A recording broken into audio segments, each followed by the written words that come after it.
Escuela keynesiana.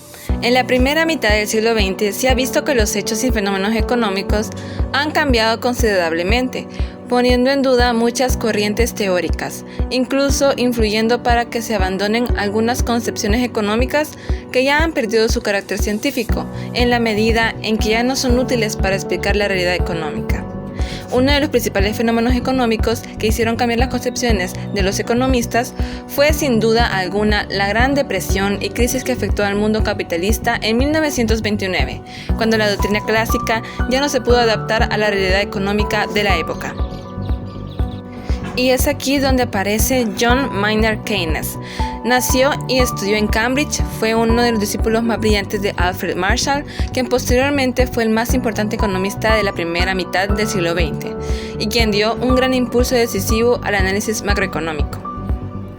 Sus obras más famosas que influyeron en la política económica de Inglaterra fueron Consecuencias económicas de la paz en 1919, Tratado sobre la probabilidad en 1921, Reforma monetaria en 1923, Consecuencias económicas de W. Chorlton, 1925, Tratado sobre el dinero 1930, Teoría general de la ocupación, el interés y el dinero en 1936 y Cómo pagar la guerra en 1940. También les mencionaré algunos principales agregados macroeconómicos de Keynes. Tenemos inversión, ocupación plena, ingreso o renta, demanda efectiva, consumo, ahorro, interés y eficacia marginal de capital. Ahora les hablaré sobre la propensión a la inversión. Significa la relación entre el ingreso o renta y la inversión, suponiendo que el ahorro es igual a la inversión. La propensión a la inversión es en realidad una función de inversión y significa la inversión efectiva, realizada o que se espera realizar a los diferentes niveles de ingreso. Propensión al consumo. Es la relación entre la renta y el consumo. La propensión del consumo no significa un mero deseo de consumir, sino el consumo efectivo que tiene lugar o que se espera que tenga lugar con diferentes cantidades de renta. El ahorro es una parte del ingreso, nacional, familiar o ya sea personal, que no se destina a la compra de bienes de consumo, se obtiene restándole a los ingresos totales el gasto total en consumo. Propensión al ahorro. En la disposición de una parte de los ingresos para destinarlos al ahorro. De acuerdo con Keynes, la propensión del ahorro está determinada por factores objetivos y subjetivos. Los primeros son los cambios en el nivel de precios y salarios, los cambios en la tasa de amortización, de la depreciación, las ganancias o pérdidas resultantes del mercado especulativo.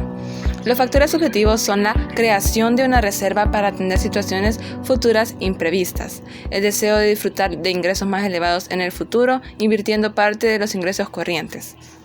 Propensión marginal al consumo y ahorro. Es un fenómeno que refleja los cambios en los niveles de consumo o de ahorro y tiene lugar a causa de cambios en el nivel de ingresos. La propensión marginal al consumo y al ahorro no indica si el consumo y el ahorro aumentan en igual, menor o mayor proporción que el aumento en el ingreso. La preferencia de liquidez es el deseo de la gente de tener dinero en efectivo. El interés es un fenómeno monetario, en tanto que el tipo de interés esté determinado por la oferta y la demanda de dinero. El dinero se demanda porque es el único activo perfectamente líquido. El tipo de interés que se paga depende de la consistencia de la preferencia de liquidez, en relación con la cantidad total del dinero disponible para satisfacer el deseo de liquidez. La eficacia marginal del capital. Este término, utilizado originalmente por Keynes, significa el tipo previsto de beneficios que se espera obtener por el incremento de una unidad más de capital. Es muy importante porque condiciona, junto con el tipo de interés, la inversión, aunque es muy inestable, y se encuentra influida por el mercado de valores, la confianza comercial, las ventas, etc. El multiplicador de la inversión. Esta teoría de multiplicador explica la interdependencia que liga a la inversión con el consumo y viceversa. La inversión marca la pauta, puesto que el gasto de inversión es un gasto de alta potencia. También tenemos el efecto multiplicador. Esto significa las consecuencias que ocurren en la inversión, en el empleo y en general en toda la economía como consecuencia de un incremento en la inversión inicial.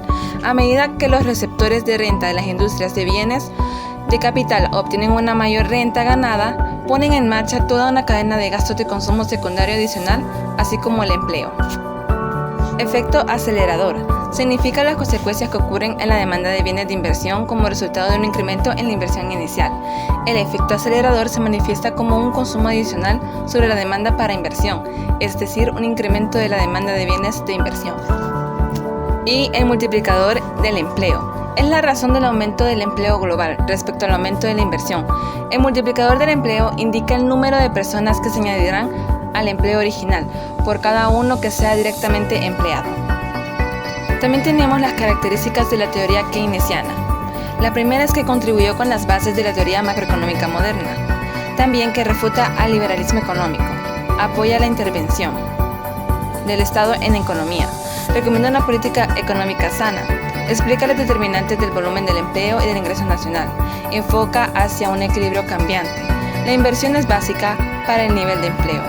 La teoría del interés basada en las preferencias de liquidez también introdujo el multiplicador de la inversión y la utilización de sus agregados macroeconómicos. Muchísimas gracias por su atención.